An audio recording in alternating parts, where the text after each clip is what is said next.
Ahora sí nos vamos a poner un poquito más serios, un poquito más serios, no. Serios de verdad. Serios de verdad, exactamente, porque vamos a abordar un tema que tiene que ver con el abuso sexual y desde el punto de vista psicológico, ¿no? ¿Sí? Por eso hemos convocado a la licenciada Liliana Ruiz, como lo hacemos todas las semanas, con estos temas que van saliendo y que por ahí no se hablan mucho en la casa, pero que es importante hablarlo de los medios para que de alguna manera tomen conciencia de cómo se puede llegar a prevenir y cómo detectarlo fundamentalmente. Ahora, licenciado, usted siempre cuando hablamos de estos temas separa sexualidad de genitalidad. Cuando hablamos de abuso sexual, ¿tiene que ver con genitalidad o puede ser un abuso sexual que no haya implicado la genitalidad? Actividad, digamos, sexual o acto sexual, eso es lo que vos querés preguntar.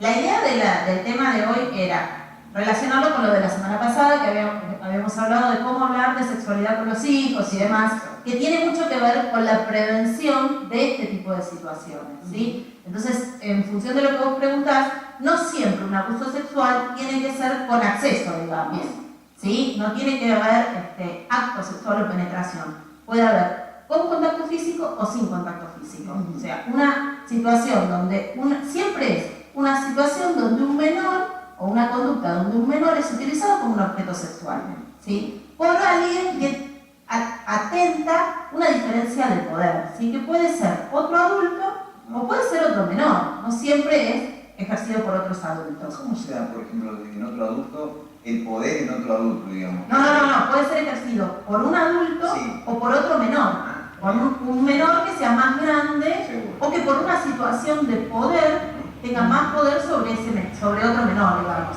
En líneas generales se da más por hombres adultos, sobre menores que estarían en el rango la mayor población entre los 8 y los 12 años, lo cual no quiere decir que no pueda suceder en edades más bajas o en edades más avanzadas. Y una preguntita antes de pasar con Virginia.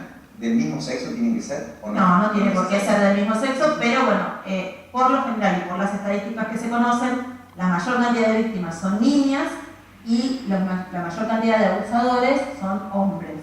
Pero esto no quiere decir que siempre sea así. ¿Sí? Muy bien. Tenemos un informe relacionado con el tema para después quedarnos acá y hablar con la doctora. Bueno. ¿Tenés conocimiento con respecto al tema del abuso sexual a menores? Sí, con las noticias de último momento sí. Y sí, lo escucho diariamente. Algo tengo conocimiento, tendré que tratar con más específicamente psicólogo y poner más seguridad en el tema colegio, calle, salida de chicos nocturnos y a menores de edad. Ha habido nacimiento de chicas que han tenido bebés muy chiquitas. Sí, sale mucho en diferentes medios y como mamá, sí, me preocupa mucho. Capaz que la gente que no es padre, no es madre, capaz que no les toca tanto, pero una vez cuando uno tiene un hijo, te llega diferente.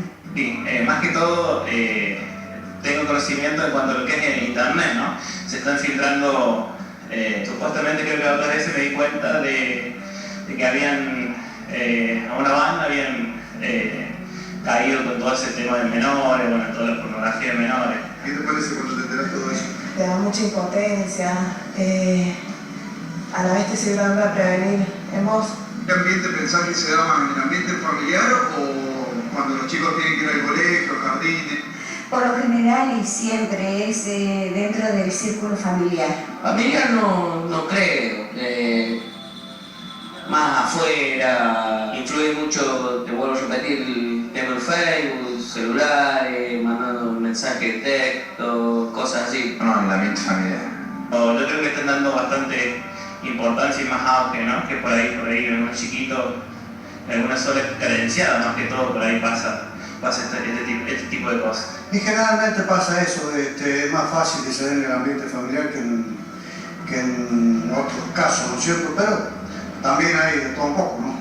¿Cómo vas a hacer cuando ya empiece a andar por otros ámbitos? ¿Qué consejos le vas a dar? De por sí no se quedan con nadie que no sean las abuelas y bueno, tratar de tomar todos los recaudos posibles. Tenerlo más al tanto, cuidar más en el tema si está en Facebook, en salida si tiene. Este es el más chiquito, yo tengo uno grande y uno intermedio. Y del chiquito los dos es un tema que ya se va hablando, cuando empieza en el jardín, y fíjate cuando vas al baño, que te acompañen, que tocan, que no te tocan.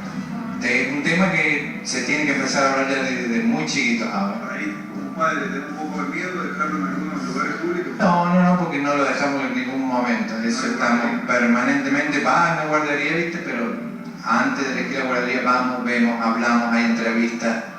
Es un tema que se toma bien en serio y se elige con mucho cuidado. Bien, ¿y cómo podemos llegar a dar cuenta que un chico está siendo abusado? Y yo pienso en las conductas que el chico está permanentemente, a lo mejor se pone nervioso, cambios de humor, y eso lo tienen que detectar los padres y los maestros, por supuesto, los docentes. Y en un niño es difícil, mientras más chiquito es, más difícil se te hace porque por ahí no tiene como reclamártelo, como decir, mamá, me está pasando tal cosa. Cuando por ahí lo único que puede ser que no quiera quedarse con la persona que llega, o no quiere ir al jardín, quiere estar todo el tiempo con vos, llora mucho, pero un niño cuando no sabe hablar es muy difícil darse cuenta. Fundamentalmente acá lo que se trata es de la familia es la que tiene que hacer de puente de contención, la que tiene que enseñarle a los niños lo que realmente es bueno, lo que no es bueno, y entonces con eso ya tenemos una gran parte de la batalla ganada, ¿no? Después, bueno, puede pasar que haya abuso y uno no lo conoce, ¿no?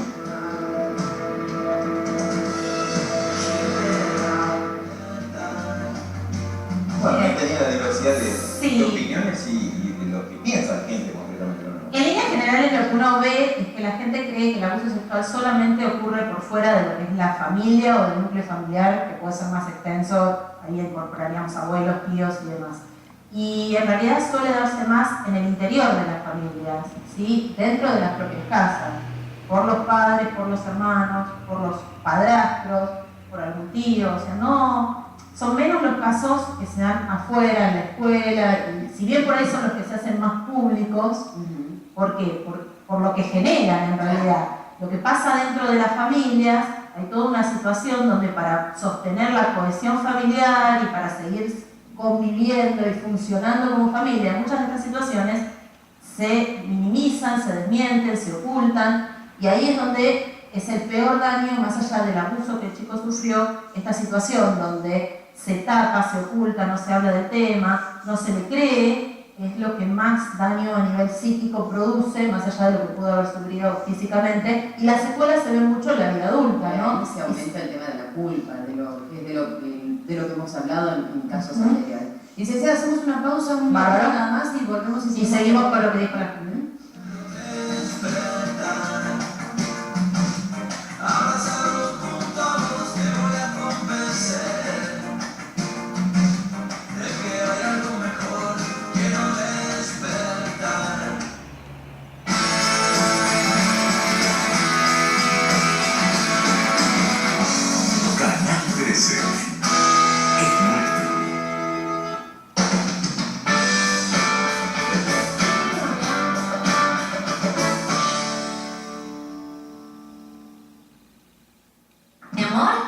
Cuando seas grande? Amigólogo. Abrazoterapeuta. Mecánico de corazones. Arquitecto de casa de árbol. Uy, todavía estoy practicando. ¿Qué quieres ser cuando seas grande? Quiero ser como vos, mamá. Con tu cariño crecen buenas personas. Con el nuestro, lo mejor de la fruta. Cepita del Valle, el secreto es el cariño.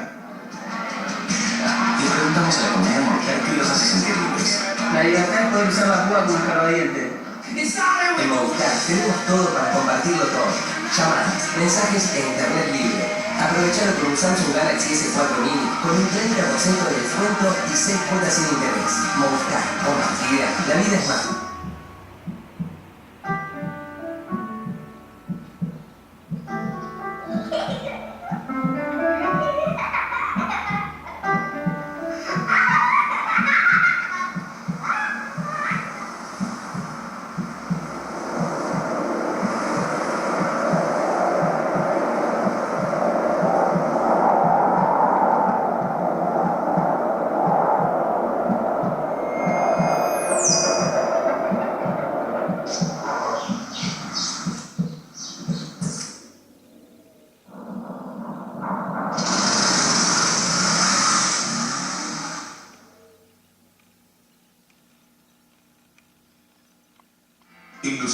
pares de cromosomas que conforman el ADN está la huella genética que identifica a cada persona. De ningún modo voy a aconsejarles a mis clientes que se sometan a ninguna prueba de ADN. ¿Acaso sus clientes le tienen miedo al resultado? La sangre habla, pero alcanza para saber quiénes somos. A mí me parece reconocerme en ese bebé y ella me mira a mí como si fuera tu mamá.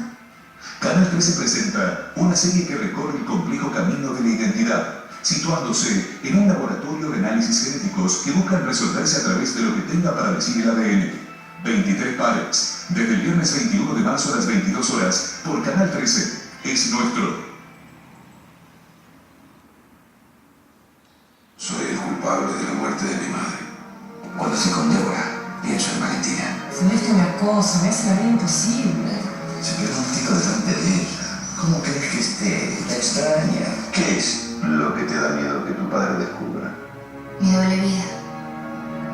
seguramente la está mirando de otra manera. Yo nunca miré de ninguna manera a las mujeres que vienen a mi parroquia. Soy apenas un sádico que juega a brillar en la vida de la gente, haciéndole recordar las cosas más dolorosas. Ahora vas a cuestionar el psicoanálisis.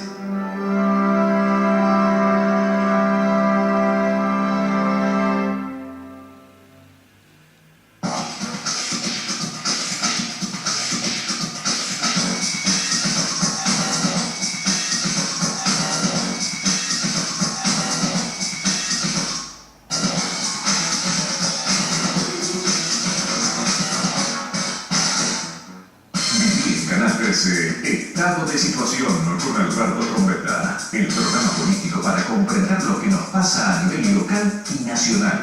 Crítico y ágil, claro y directo.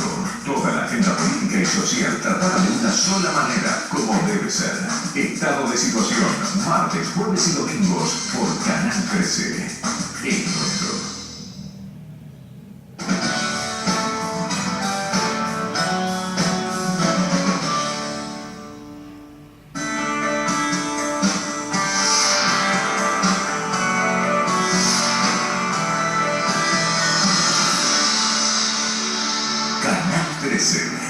Es nuestro.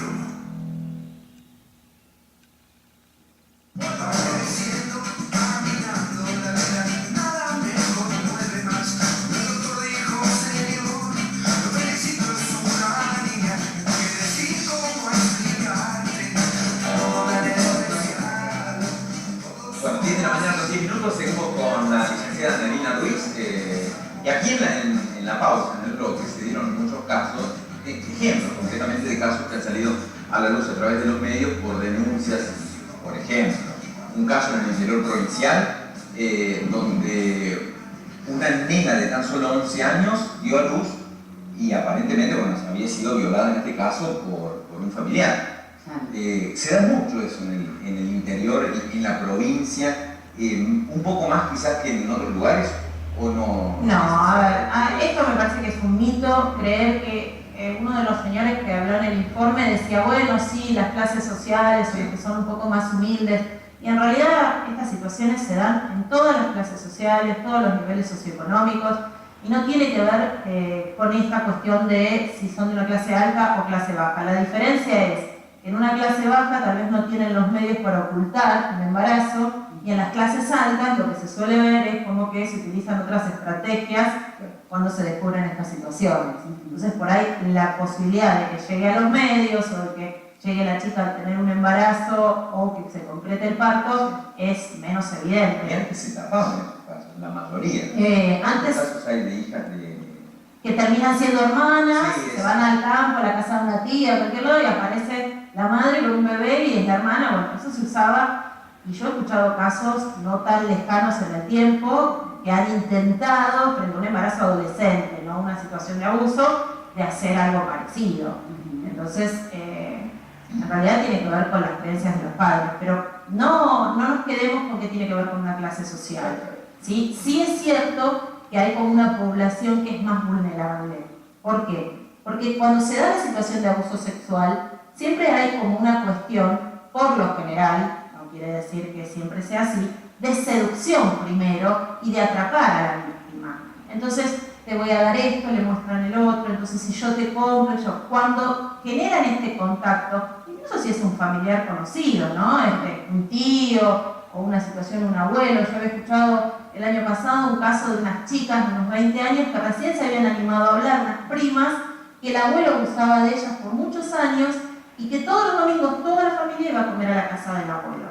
Entonces el abuelo tenía como una clave y todos los domingos elegía a alguna de las primas, no sé si eran 2 o 3, y era ir a buscar caramelos. Entonces se llevaba a una de las nietas, iban a buscar caramelos, abusaba de la chica y después volvían con los caramelos. Y había toda una situación donde no podía decir nada, las amenazas que implican, ¿no? Los miedos, o sea, aparte del abuso está toda la... No es una amenaza directa. O sea, a veces sí, a veces hay directamente una amenaza de decir, si vos decís esto, le voy a hacer lo mismo a tu mamá, o le voy a hacer lo mismo a tu hermana, o a tu hermanito.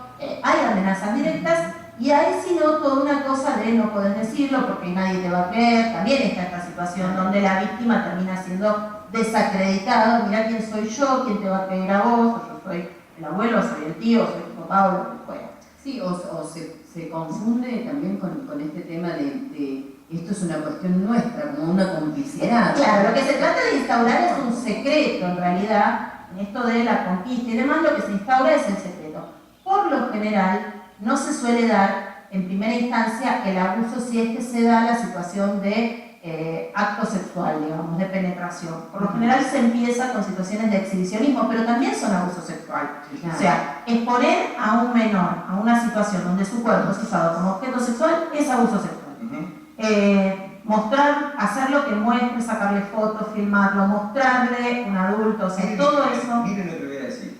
Tengo aquí un video que fue filmado en un colectivo de línea de Villa Mercedes, la línea A más concretamente. ¿Ahí puede haber un caso de abuso colectivo entonces, en este caso? Porque el tipo es exhibicionista, se sube a esa línea porque así suben las chicas de la facultad, que van a la universidad. Claro. Y cuando están las chicas arriba, el tipo comienza a hacer, bueno, obscenidades ahí arriba. Una chica se hartó de eso, lo filmaron, lo llevan a la policía, parece que no sirve nada, como que no... No prueba nada. Claro, como que no es el delito, le dicen. Claro. Desconozco la legislatura específica en relación al exhibicionismo, no sé si en Buenos Aires, por ejemplo, podría haber sido una contravención y demás, no sé acá cómo se maneja. Tiene que ver con una cuestión, habría que ver ese caso particular y ese sujeto, esta situación de exhibicionismo, si hay alguna deficiencia mental, si hay algún trastorno de base que hace que él tenga esta situación. O sea, lo que estamos hablando acá es algo más del ámbito privado y de uno a uno, claro. No una situación de uno a uno o de un adulto con 2 menores también puede darse, claro. No es que siempre sea acá con sería uno. Una situación colectiva en realidad. Claro. Es una situación de exhibicionismo. Y bueno, habría que ver en el caso específico, tal vez también había menores en el colectivo y bueno, todo lo que implica. Si es algo habitual, la justicia y la policía debería actuar porque ya sabe que sube siempre el mismo colectivo, una situación y hay una imagen del sujeto, sobre todo en Villa Mercedes, que es un lugar más chico, es mucho más fácil de ubicar quién es. Seguro, o sea, no están actuando, no sé por qué motivo. Lo que decíamos también, y respecto a cómo darse cuenta los papás si sus hijos están siendo abusados. Y una mamá, claro, había una mamá que estaba con el bebé en brazos y que ella decía, o otra que estaba después, no me acuerdo bien, que ella decía, bueno, es mucho más difícil si es chiquito. Así. Cuanto más chiquito el niño, menos va a poder contarnos o poner en palabras. Pero tampoco es fácil para los chicos más grandes poner en palabras una situación así. Entonces, nosotros podemos diferenciar síntomas físicos, síntomas emocionales, síntomas sociales. A nivel físico, cuanto más chiquitos, si hablamos de chicos de menores de 3 años, irritaciones, flujo vaginal, sangrado, todo lo que puede identificar la mamá cuando lo cambia, algunas enfermedades de tipo de transmisión sexual también se pueden dar, picazón, no solo ya a nivel físico, sino a nivel actitudinal, sino esta cuestión de no querer ir a determinados lugares, no querer estar con determinadas personas. Esto, lo que vamos a pensar es que algunas de estas situaciones, a medida que el chico crece, no es que se van desapareciendo, sino como que vamos sumando. Cuando el chico viene un poco más grande, podemos observar, además de estas, otras conductas. O sea, puede darse problemas en la escuela, problemas de atención, trastornos del sueño también se podían dar antes, o sea, pesadillas, problemas para dormir, despertar alterado, situaciones donde no quieren ser vistos por nadie, o no quieren que los cambien, o no quieren que los vistan, o estas cuestiones. Esto es primera instancia, digamos, lo más cercano para detectar. En realidad, a ver, no hay como un manual que diga, estos son indicadores que uno podría tomar en cuenta para decir, bueno, esto es una señal de alerta, en función de esto, pero siempre caemos en la misma situación. La comunicación. O se da cuenta cualquiera. La comunicación. Yo creo que uno debe siempre estar muy atento de sus hijos y informarse de cuáles son las actividades que hacen, de cuáles son sus características, entonces cualquier cambio, evaluar por qué está sucediendo, ¿sí? O sea, no siempre los cambios en los chicos tienen que ver con que hayan sido abusados sexualmente, uno también tiene que evaluar la situación familiar, la situación escolar y en el conjunto ver qué es lo que le está pasando. Pero a medida que los chicos van creciendo, bueno, en la adolescencia, o sea, después de los 12 a los 15 años más o menos, ya estaríamos pensando la posibilidad de la aparición de un embarazo, ideas... En la justicia eso se puede probar a través de cámaras GESEL o algo así. En realidad, la situación de un embarazo lo podemos probar... pero de abuso, de un abuso... El tema de... Claro, en cámaras GESEL se puede probar y para eso tienen que ser profesionales que estén muy capacitados, porque para no inducir en las preguntas las respuestas de los niños. Los chicos son muy fáciles de inducir y de llevar a contestar determinadas cosas. Entonces esto que hablábamos una vez respecto a una situación o se cree, alguien dice que hubo una situación de abuso en una escuela. Todos los chicos del grado o de la salita terminan confesando una situación de abuso. Y cuando uno empieza a indagar por ahí, el chico no está confesando, sino que está complaciendo a su padre que le está preguntando y le está induciendo una en la pregunta a contestar. Entonces, hay que estar muy cautos cuando preparamos o cuando sospechamos que hay una situación así, las preguntas que hacemos, la manera en que las hacemos, y ante la menor duda concurrir a los profesionales del caso, al médico, a un psicólogo, a la justicia, a un abogado si es el caso, o sea, asesorarnos y ver de hacer las cosas en cuanto a proteger a nuestros hijos. Eso es la premisa fundamental. Y estar atentos. Estar atentos, comunicarnos, compartir, porque bueno, los chicos que están solos mucho tiempo y que no tienen contención son los más vulnerables también. Licenciado, muchas gracias por venir. Esperamos la semana que viene veremos cuál es el tema todavía. No sabemos. Bueno, vamos a ver cualquier tema de la actualidad. No le vamos a pedir al negro que proponga nada, lo que sí